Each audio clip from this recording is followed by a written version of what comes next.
പൊന്നാനി ബിയത്ത് പ്രവാസിയുടെ വീട് കുത്തിത്തുറന്ന് 550 പവൻ സ്വർണം കവർന്ന കേസിൽ 438 പവൻ സ്വർണവും 29 ലക്ഷം രൂപയും പ്രതികളിൽ നിന്നും കണ്ടെടുത്തു. കേസുമായി ബന്ധപ്പെട്ട് പിടിയിലായ 3 പ്രതികളെ കസ്റ്റഡിയിൽ വാങ്ങി നടത്തിയ ചോദ്യം ചെയ്യലിലും അന്വേഷണത്തിനും ഒടുവിലാണ് സ്വർണവും പണവും കണ്ടെത്തിയത്. മോഷ്ടിച്ച സ്വർണം വിറ്റുകിട്ടിയ പണമാണ് പോലീസ് പിടിച്ചെടുത്തത്. തൃശൂർ വാടാനപ്പള്ളി സ്വദേശിയും പൊന്നാനി കരിമ്പനയിൽ താമസക്കാരനുമായ രായമരക്കാർ വീട്ടിൽ സുഹൈൽ, പൊന്നാനി കടവനാട് മുക്രിയകം കറുപ്പം വീട്ടിൽ നാസർ, പാലക്കാട് കാവശ്ശേരി പാലത്തൊടി മനോജ് എന്നിവരാണ് കഴിഞ്ഞ വ്യാഴാഴ്ച പ്രത്യേക അന്വേഷണ സംഘത്തിന്റെ പിടിയിലായത്. ഇതിൽ സുഹൈലിന്റെ ഭാര്യ വീട്ടിലെ പറമ്പിൽ 1.5 അടി താഴ്ചയിൽ കവറിൽ പൊതിഞ്ഞു കുഴിച്ചിട്ട നിലയിലാണ് സ്വർണവും പണവും കണ്ടെത്തിയത്. അതൊരു പ്രത്യേകമായിട്ട് പാക്ക് ചെയ്ത രീതിയിൽ തൊടിയിൽ 1.5 അടി താഴ്ചയിൽ കുഴിച്ചിട്ട് അവസ്ഥയിലാണ് റിക്കവറി നടക്കുന്നത്.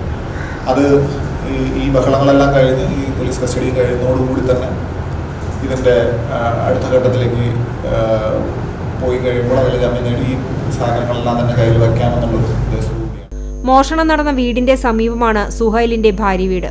കുഴിച്ചിട്ട സ്വർണ്ണാഭരണങ്ങൾക്ക് പുറമെ ഉരുക്കി കട്ടിയാക്കി വിൽപ്പനയ്ക്ക് നൽകിയ സ്വർണവും പോലീസ് പിടിച്ചെടുത്തു. 8 മാസം എടുത്താണ് പ്രതികളെ പിടികൂടിയത് എങ്കിലും 5 ദിവസം കൊണ്ട് മോഷ്ടിക്കപ്പെട്ടതിലെ 90% പോലീസിന് കണ്ടെത്താനായി. മോഷണം മുതൽ കണ്ടെത്താതിരിക്കാൻ ബോധപൂർവമായ ശ്രമങ്ങളാണ് പ്രതികൾ നടത്തിയത്.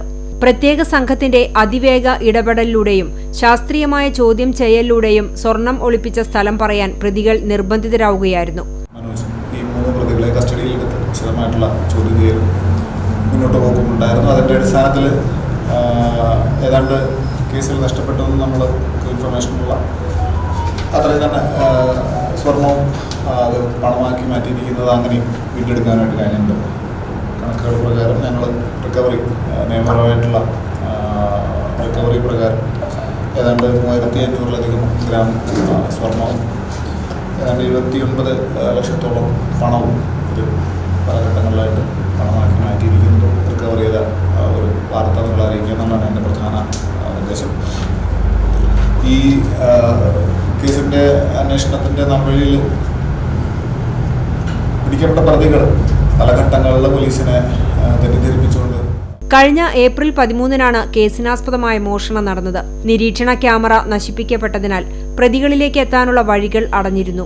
കേസിനു പിന്നാലെ നിശബ്ദമായി പോലീസ് നടത്തിയ കുറ്റമറ്റ അന്വേഷണത്തിനൊടുവിലാണ് പ്രതികൾ പിടിയിലായത്. പ്രഭു എന്ന മുൻകാലത്തിൽ ക്രിമിനൽ റെക്കോർഡ്സുള്ള വ്യക്തിയെ കണ്ടെത്തുമ്പോൾ അയാൾ കുറച്ചധികം കാലമായിട്ട് ക്രിമിനൽ ആക്ടിവിറ്റീസിൽ നിന്നെല്ലാം മാറി ഒരു ട്രാൻസ്പോർട്ട് കമ്പനിയിൽ ഒരു വാഹനം ഓടിക്കൽ കാര്യത്തിൽ പങ്കെടുത്തുകൊണ്ടിരിക്കുകയാണല്ലോ. ഒട്ടും സമയം കളയാതെ തന്നെ അയാളെ കൂട്ടിക്കൊണ്ടുവന്ന് വീണ്ടും ഈ പ്രതിയെ ക്രോസ് ചെയ്തതിനകത്ത് ആ വാദവും പൊളിയുന്നൊരു ഘട്ടം വന്നു. അപ്പോൾ ഈ പറയുന്ന വാദങ്ങളെല്ലാം തന്നെ പോലീസ് കസ്റ്റഡി കിട്ടിയിരിക്കുന്ന മലപ്പുറം ജില്ലാ പോലീസ് മേധാവി ആർ വിശ്വനാഥന്റെ നേതൃത്വത്തിൽ Tirur DYSP E Balakrishnan, Ponnani inspector Jaleel Karuthedath, Pothukallu police inspector Deepakumar, Ponnani പോലീസും മലപ്പുറം ജില്ലാ പോലീസ് മേധാവിയുടെ നേതൃത്വത്തിലുള്ള തിരൂർ, കൊണ്ടോട്ടി, നിലമ്പൂർ, മലപ്പുറം എന്നീ സബ് ഡിവിഷനുകളിലെ ഡാൻസ് ഓഫ് ടീം അംഗങ്ങളും ചേർന്ന പ്രത്യേക സംഘമാണ് അന്വേഷണം നടത്തിയത്. CCTV news, Punnoorkulam.